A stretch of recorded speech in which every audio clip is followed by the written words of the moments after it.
On this Veterans Day weekend, Goodwill Industries of Tarrant County took some time to honor all veterans in attendance at the LD Bell Colleyville Heritage Game.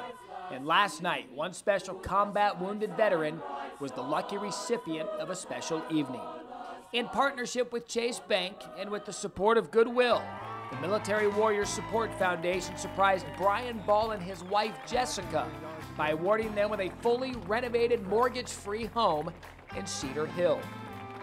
Needless to say, it was a moment he'll cherish for a lifetime and a surprise he'll never forget. They told us to come up here, and they wanted us to come up here and do something for the foundation, which I'm all for, you know. And but I didn't think they were going to give it to us. You know, I knew we were in the running for it, but I didn't think we were actually going to get it. You know, like winning the lottery, you never think you're actually going to get it. The feel-good story of the year. How about that?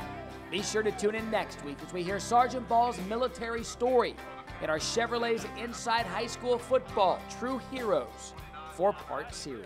As for the game, Colleyville Heritage quarterback Cody Thomas was approaching 3,000 yards on the season, but more importantly, his team was facing LD Bell with playoff seeding on the line. And it was Bell who threw the early haymakers first quarter. It's Ryan Newsom out of the Wildcat. He breaks free for a 58-yard touchdown.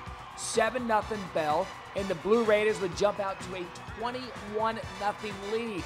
But you're not going to keep the Oklahoma commit quiet forever. Second quarter, look at Thomas throw this beautiful ball that falls right into the arms of Nathan Crouch, who catches it in stride, runs in for a 61-yard touchdown to cut the lead to 21-7. Later in the second, Panthers near the goal line, and Thomas hits Connor Davis for the 2-yard score. Colleyville Heritage came all the way back to win this thing. Final score 35-30.